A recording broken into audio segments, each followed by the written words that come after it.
Hey everybody, 20th of January 2018. Hope everybody's having an absolutely amazing weekend. Welcome to the weekend edition of the Daily Market Commentary. I am your host, Chuck Fulkerson. Welcome all of you tradersarmy.com subscribers and listeners joining us in as well. So today, what we're going to do is do what we do on the commentary every day, where we take a look at the same markets to identify potential moves and turning points. But on the weekend edition, I like to look at a little bit bigger picture and look at a little bit bigger scale. So let's go ahead and dive right into it. Now, for those of you that are new to the commentary or to the channel, we do this on a daily basis where we look at short-term trading and investing opportunities. And then for tradersarmy.com and for those of you that watch the weekend edition, we look at a little bit bigger time period. So you're certainly welcome to watch the daily edition as well. Let's dive in. The S&P 500, you can see that we've got a couple of areas already marked. And remember that we don't remove the lines from our charts, as we want to make sure that we kind of maintain those levels and those areas. So we had a breakout long opportunity in here just above 2810. We had talked about that was a potential breakout to the upside. I will tell you, as much as I would get into this on a Monday, a Tuesday, a Wednesday, or even a Thursday, I did not get into this. And the reason I didn't was very simple. I don't want to hold things over a weekend on the futures markets. I'm not comfortable holding a lot of things when, over the futures markets on a weekend when we literally break out in the last hour before the market closes. I still like the setup. I still like the format. And so many of you may have gotten into it.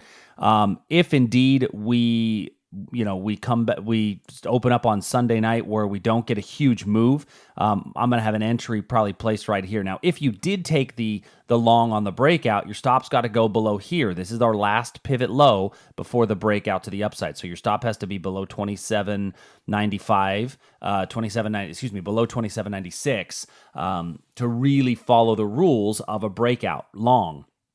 So I did not jump into it simply because it was the very end of the day on a Friday, overcoming the holiday, or it was not a holiday weekend, it was overcoming the weekend. So, there's still an opportunity, I think, somewhere in here, especially on the smaller time period. You're going to see there's going to be a little bit of a fair price value area that's formed right in through here. So that fair price value area could be a chance to get long on a retest, possibly even this area right here coming back. So I'll be very, very interested to see what happens to it on Sunday evening when the markets open back up, and if you want to stay long that thing, I think you're going to get a pretty good opportunity to jump back in. Looking at this on a bigger picture scale, I want to look at the S&P 500 in general. Here's the SPX, and when I look at this on a daily chart, certainly we've seen that we had very strong move up from the beginning of the year. We've popped kind of above that breakout area. We've really only had 2 red candles since the beginning of 2017, right? So in the S&P, we've only had 2 red candles since the beginning of 2017. Technically, we had one other down day, but we've only had 3 negative days in 3 weeks. And, that's kind of unheard of, if you will. I think that we could get a little bit of a rollover and a pullback. I'd love to see us continue to bounce higher, no question. I'm not changing my bullish stance at all. There's really no reason to change our bullish stance. When I look at this on a weekly time period, you can see that we are, 3 straight weeks in a row of essentially parabolic movement. And to get 3 straight weeks in a row like this, of this angle, and I always go back and look at the angle because I think angles tell us a lot. And I go back and look at the angle of the move. And when I look at the angle of this particular move, as I think I've done here in the past, let me make this a bit wider so it's very easy for everyone to see. When we look at the angle of this particular move, let me duplicate this drawing so I have another one. I can go back and I see that we had one towards the end of last year, but really even going back, 2012, no move up has had as sharp of an angle as we've had. Even all the way back into the 2003 to 2008 time period, these last few months have been unprecedented. You got to go all the way back to essentially 1998 to when we had the last kind of move up of the sharpness that we've had here. Now, that move up was followed by a few months of consolidation and then another little move up and a few months of consolidation. So I'm not saying that's what's coming, but I just be aware that we are in very much unprecedented territory with the angle at the move up that we've seen here. This is a very, very sharp rise in the S&P. Be happy for it, be thankful for it, but for your longer term investing, make sure that your stops are kind of in place and that you are protecting yourself, right? You don't want to give away too much of the gain that you've had. That being said, my stop losses are still somewhere down in this range here. I've got to give a little bit more wiggle room in my investment life, so that I'm not just getting stopped out on at this point, a 5, 6, 7, 8, even 10% pullback is not going to be enough to stop me out of some of my longer term positions, because we've gone up so far so fast. It's required me to have a little bit more wiggle room in my investment stop losses. Looking at the Nasdaq, the NQ, so the NQ has also breached the breakout point, and I like these, ascending triangle patterns, if you will, where we get a touch 1, 2. Now this isn't an official ascending triangle because we didn't actually touch this upper line at quite enough times, so it's not a full triangle. But anytime I've got relatively the same highs and rising swing lows, that tells me that we're running out of sell orders in this area, and that the buyers are really starting to just kind of take over and take control, and that's where we got a little bit of a breakout. Now, in the NQ, that breakout was not as strong as it was in the S&P, so I still think that, if you want to go to a smaller time period, you may get another bite at the apple somewhere down in here. If you did take the breakout, your stop has to go down below here, down below 68.10, in that range there. Looking at crude oil. So crude oil did bounce off of our level, and we got a nice little move off of there. If you're still in this position, then you've got, looks like you picked up about 50 ticks. So that one moved for a pretty nice little move of about 50 ticks, and so hopefully you're able to catch that move. If you held it over the weekend, then you've got to be okay with the over the weekend hold. I personally, like I have said before, I'm a little nervous holding things over a weekend when we've had such parabolic moves. It could just be me. It could just be, it's my own risk tolerance. And frankly, that's cost me in the past opportunity.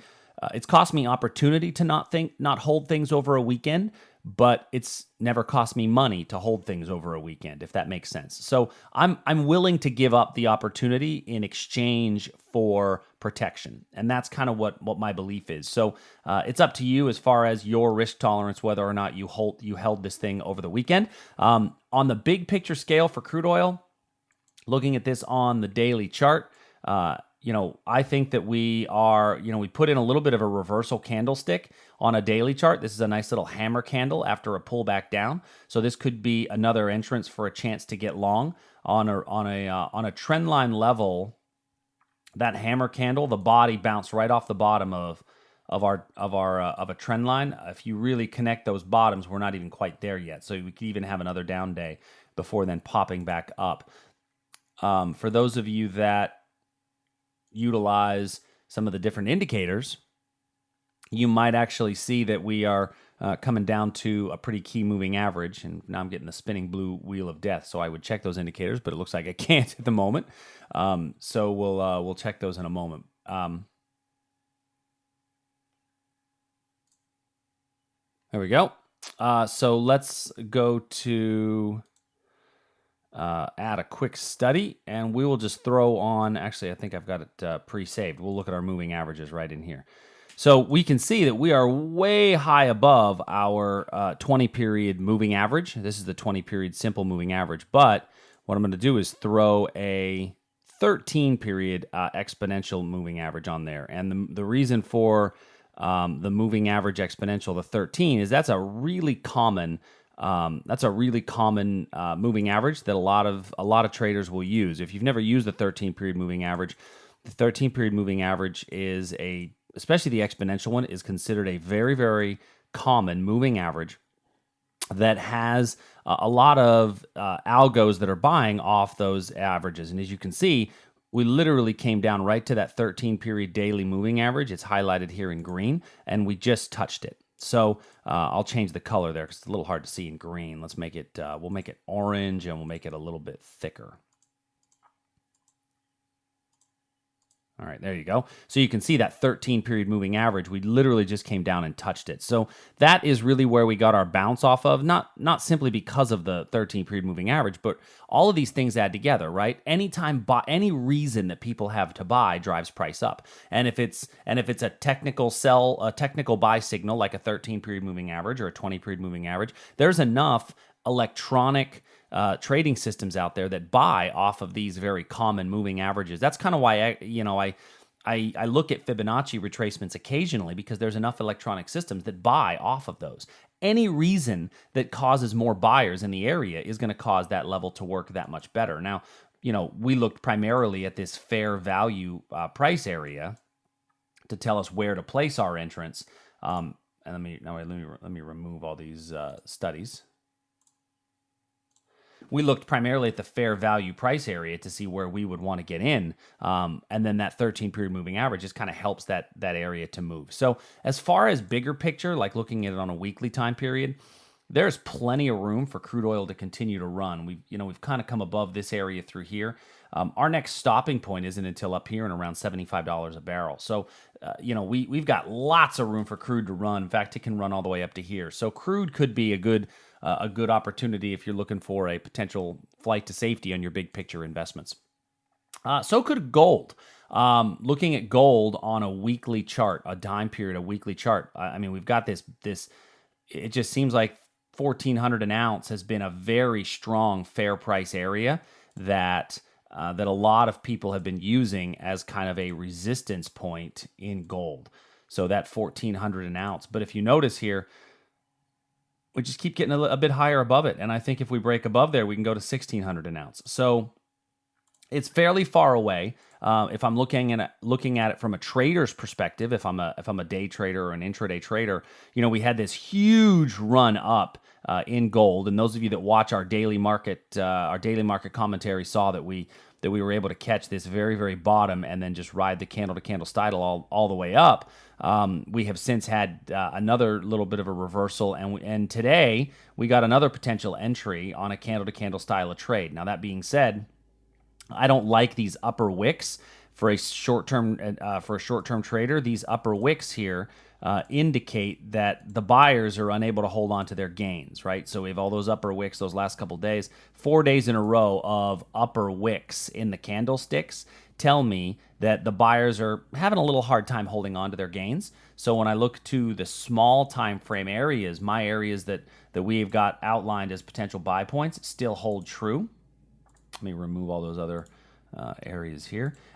So this area is still very valid, right around 1,300 an ounce. If we kind of come down into that range, there's really nothing I like between here and there for high probability turning points for reversal trades.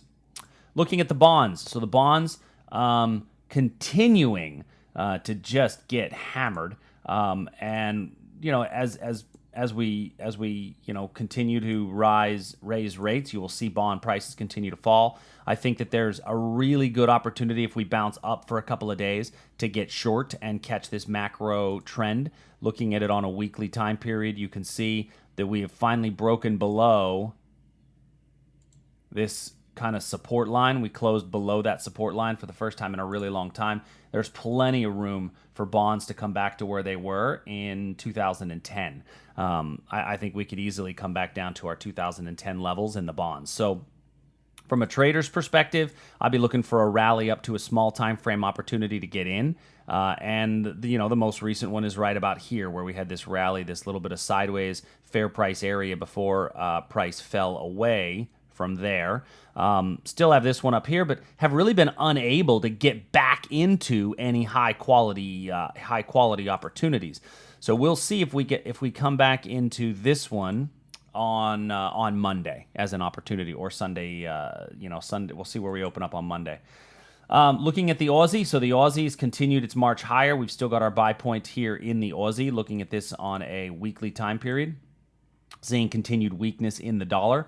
I think that the Aussie has room to continue to run higher, and the dollar has room to continue to fall, which also bodes well for our opportunity in the euro. So our euro trade still intact right here, whenever price does indeed return there. Looking at it for the daily chart, we can see that on our daily chart, we've got a level somewhere right in here. If price does indeed come back to there, that was a nice little touch and go out of that opportunity there. The Canadian dollar. Canadian dollar has just been chopping between our areas now for literally this entire year. So these are in between two areas where I'm not sure we're going to get any decent reversal. I'm going to put a potential area in here. It always feels like the Canadian dollar, always the bridesmaid, never the bride, as price almost touches and doesn't seem to get in. And that's what happened really on this breakout below here. We almost touched it and didn't get in. So I haven't had a trade in the Canadian dollar in well over a month, simply because none of my areas have been touched. And that's okay. I don't want to force it. When good opportunities present itself, we align them and we set them up. And if they show up, great. And if not, that's okay as well. Looking at our final futures markets, looking at our copper, we've got our copper area still in play on the hourly chart. Great British pound still down here below for an opportunity. And then looking at Japanese yen is also fairly far away. I want to open up this yen, though, and look at this on a bigger picture scale. The yen, you can see the yen's really done a whole lot of nothing. And as far as relative strength against the dollar, it's probably the weakest of all the other currencies against the dollar. So if I'm going to look for a long opportunity, it's probably not going to be in the yen, simply because it's weaker than all the other opportunities that I would have in my different currencies. So with that being said, I'm going to turn this thing off for the week. Always remember, fiercely protect your capital. And if you guys need anything, certainly feel free to reach out. I will see you soon. Have a great day.